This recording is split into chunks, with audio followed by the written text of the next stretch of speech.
Welcome to Apoorva's Nalabagam. இன்றைக்கி நம்ம சுவையான மீன் குழம்பு தான் எப்படி பண்ணுறதுன்னு பார்க்கப்போ, நம்ம எப்போவுமே மீன் குழம்பு பண்ணுற மாதிரி பண்ணாமல் இந்த மாதிரி ட்ரை பண்ணி பாருங்கள். எல்லாமே விருப்பமாக சாப்பிடுவாங்க, திரும்ப திரும்ப செய்ய சொல்லுவாங்க. வாங்க இப்போ தான் சுவையான சங்கரா மீன் குழம்பு எப்படி பண்ணலான்னு பார்க்கலாம். அதுக்கு நான் பார்த்தீங்கன்னா ஒரு பாத்திரத்தில் தண்ணி வச்சுருக்கேன். அதில் இது மாதிரி இறுக்கி பிடிச்சோம்னா நல்லா பிடிக்கிற அளவுக்கு ஒரு கைப்பிடி அளவுக்கு புளி எடுத்திருக்கேன். இது பார்த்தீங்கன்னா 4 பேர்த்துக்கு 2 நேரத்துக்கான குழம்பு பண்ணுறேன். நீங்கள் உங்கள் தேவைக்கு தகுந்த மாதிரி புளி எடுத்துகிட்டு அது கூடவே அந்த குழம்புக்கு தேவையான அளவுக்கு உப்பையும் சேர்த்து புளியை நல்லா ஊற வச்சுட்டு கரைச்சி எடுத்து வச்சுக்கோங்க. இப்போ அரைக்க விடுது ரெடி பண்ணுறத கல்கத்தா கடாய் போட்டு, இப்போ இந்த கடாய் கூட பார்த்தீங்கன்னா நம்மக்கிட்ட இண்டாலியமில் சப்பாத்தி உருட்டுற மனை, மிளகு சீரகம் இடிக்கிற இடி உரல், அது கூடவே பார்த்தீங்கன்னா இண்டாலியமில் தோசைக்கல், புடி உள்ளது புடி இல்லாதது ரெண்டுமே நம்மக்கிட்ட சேலுக்கு அவைலபிளாக இருக்குது.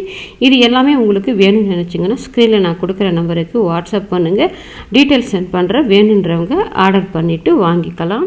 இப்போ கடாயில் 1 டேபிள் ஸ்பூன் அளவுக்கு கடலை எண்ணெய் சேர்த்துக்கோங்க. இப்போ இதில் 1/2 ஸ்பூன் சீரகம், 1 ஸ்பூன் மிளகு,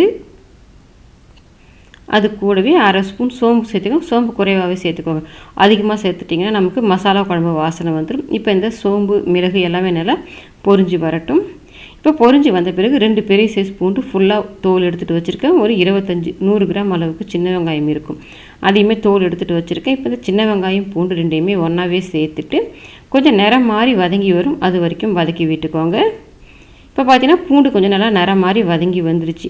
இப்போ இதில் மீடியம் சைஸில் 2 தக்காளி காம்பு பகுதியை எடுத்துகிட்டு நல்லா கட் பண்ணியிருக்க அதை சேர்த்துட்டு அது கூடவே ஒரு கொத்து கருவேப்பிலையும் சேர்த்து இப்போ தக்காளி நல்லா வதங்கி வரணும், அது வரைக்கும் வதக்கி விட்டுக்கோங்க.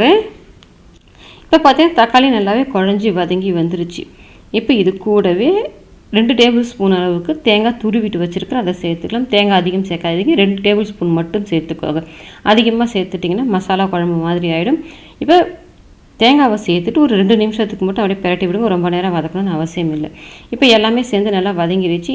இப்போ அடுப்பை ஆஃப் பண்ணி ஆற வச்சுட்டு தண்ணி சேர்க்க வேண்டாம், அப்படியே கட்டியாகவே அரைச்சி எடுத்து வச்சுக்கோங்க. இப்போ நான் ஊற வச்சுருந்த புளியை நல்லா கரைச்சிட்டு வடிகட்டி எடுத்து வச்சுருக்கேன். இப்போ இதில் தேவையான அளவுக்கு வீட்லேயே அரைச்ச குழம்பு மிளகாத்தூள் நான் ஒரு 4 டேபிள் ஸ்பூன் அளவுக்கு சேர்த்துருக்கேன். நீங்கள் உங்கள் காரத்துக்கு தகுந்த மாதிரி சேர்த்துக்கோங்க. அது கூடவே கலருக்காக 1 ஸ்பூன் அளவுக்கு காஷ்மீரி மிளகாத்தூள் சேர்த்துருக்கேன். இது ஆப்ஷனல் தான், இருந்தால் சேர்த்துக்கோங்க, இல்லைனா கூட பரவாயில்ல. இப்போ அது கூடவே நம்ம வதக்கி அரைச்ச மசாலாவையும் சேர்த்து நல்லா கரைச்சி விட்டு குழம்பு இப்போ பார்த்து நம்ம கூட்டி எடுத்து வச்சாச்சு. இப்போ இது அப்படியே இருக்கட்டும். இப்போ குழம்பு வைக்கிறதுக்கு நல்லா அடிகனமான கடாய் போட்டு, நீங்கள் மண் சட்டி வச்சுருந்தீங்கன்னா அது கூட எடுத்துக்கலாம்னா அடிகனமான பாத்திரம் எடுத்துக்கோங்க. அதில் பார்த்தீங்கன்னா 2 டேபிள் ஸ்பூன் கடலை எண்ணெய், 2 டேபிள் ஸ்பூன் நல்லெண்ணெய் ரெண்டுமே சேர்த்துருக்கேன், அப்போ தான் வாசனை நல்லாயிருக்கும். 1/2 ஸ்பூன் கடுகு, 1/4 ஸ்பூன் அளவுக்கு வெந்தயம் சேர்த்துட்டு அது கூடவே கொஞ்சமாக தாளிப்பு வடகம் எடுத்துருக்கேன், அதை சேர்த்துக்கோங்க. தாளிப்பு வடகம் சேர்த்து தாளிக்கும் போது மீன் குழம்பு நல்ல வாசனையாக இருக்கும்.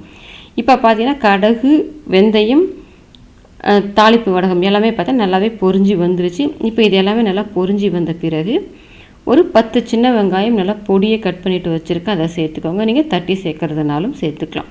அது கூடவே ஒரு 2 கொத்து அளவுக்கு கருவேப்பிலை கொஞ்சம் கூடவே சேர்த்து தாளிச்சிக்கோங்க, வாசனை ரொம்ப நல்லாயிருக்கும். இப்போ பார்த்தீங்கன்னா இந்த சின்ன வெங்காயம் பாருங்கள் நல்லா நிறம் மாதிரி வதங்கி வந்துருச்சு. இப்போ இதை நம்ம கூட்டி வச்சுருந்தா குழம்பு சேர்த்துக்கோங்க. இப்போ குழம்பு சேர்த்துட்டு நீங்கள் உப்பு புளிப்பு காரம் எல்லாம் செக் பண்ணிக்கிட்டிங்கன்னா பத்தலைனா கூட இப்போவே சேர்த்து கொதிக்க விட்டுடலாம். எனக்கு எல்லாமே சரியாக இருக்கிறதால நான் அப்படியே கலந்து விட்டுட்டு கொதிக்க விட்டுக்கிறேன். இப்போ இதை மூடி வச்சுட்டு கொதிக்க விட்டுடலாம். நல்லா எண்ணெய் பிரிஞ்சுட்டு குழம்பு கொஞ்சம் வற்றி வரட்டும். இப்போ பார்த்தீங்கன்னா நம்ம மூடி வச்சுருந்து ஒரு 15-20 நிமிஷம் கிட்ட ஆகுது. நல்லாவே குழம்பு நல்லா வற்றிட்டு எண்ணெயுமே நல்லா பிரிஞ்சு வந்துருச்சு பாருங்கள். குழம்பு வந்து ஊற்றி வைக்கும்போது நிறைய இருந்தது, குழம்புலாம் வற்றி வந்துருச்சு பாருங்கள். இப்போ இந்த ஸ்டேஜ் வந்த பிறகு இப்போ மாங்காய் சீசன்ன்றதுனால நான் மாங்காய் எடுத்துருக்கேன். ஒரு 4 துண்டு மாங்காய் கட் பண்ணி வச்சுருக்கேன். கொஞ்சம் பெருசாக இருக்கிறதால இப்போவே சேர்த்துக்கிறேன். ஒரு 2-3 நிமிஷத்துக்கு கொதிக்கட்டும். இப்போ மாங்காய் போட்டு ஒரு 2-3 நிமிஷம் மட்டும்தான் ஆகுது. இப்போ நம்ம மீன் சேர்த்துக்கலாம். குழம்புமே இன்னும் கொஞ்சம் திக்காக இருக்குது பாருங்கள். நான் சங்கரா மீன் தான் எடுத்திருக்கேன். குழம்புக்கெல்லாம் அந்த மாதிரி சின்ன மீன் எடுத்துக்கோங்க, அப்போ தான் குழம்பு நல்லா டேஸ்ட்டாக இருக்கும். அதனால் நான் சின்ன மீன் தான் எடுத்துருக்கேன். நீங்கள் பெரிய மீன் போட்டு செய்கிறதுனாலும் செய்யலாம். நான் ஒரு 3/4 கிலோ அளவுக்கு சங்கரா மீன் நல்லா க்ளீன் பண்ணி கழுவி எடுத்து வச்சுருக்கேன். அந்த மீனை சேர்த்துட்டு இப்போவே லைட்டாக அப்படியே கலந்து விட்டு அட்ஜஸ்ட் பண்ணிக்கோங்க. நீங்கள் மீன் வெந்த பிறகு கரண்டி போட்டிங்கன்னா தான் உடைஞ்சிடும். இப்போ அப்படியே அட்ஜஸ்ட் பண்ணிங்கன்னா உடையாது. ஒரு 10 நிமிஷத்துக்கு அப்படியே கொதிக்க விடுங்க மூடி வச்சு. இப்போ சிம்லேயே வச்சுருந்து மூடி வச்சுருந்து ஒரு 10 நிமிஷம் கொதிக்க விட்டு தான் குழம்போட திக்னஸ் பாருங்கள் இந்த அளவுக்கு வந்திருக்கு.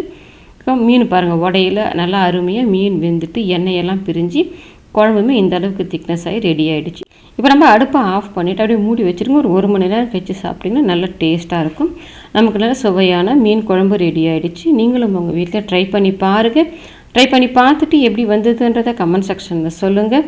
லைக் பண்ணுங்கள், ஷேர் பண்ணுங்கள். அபூர்வாஸ் நலபாகத்துக்கு சப்ஸ்கிரைப் பண்ணுங்கள். கூடவே பெல் பட்டனையும் கிளிக் பண்ணுங்கள். அப்போ தான் அப்லோட்ஸ்லாம் உங்களுக்கு உடனடியாக கிடைக்கும்.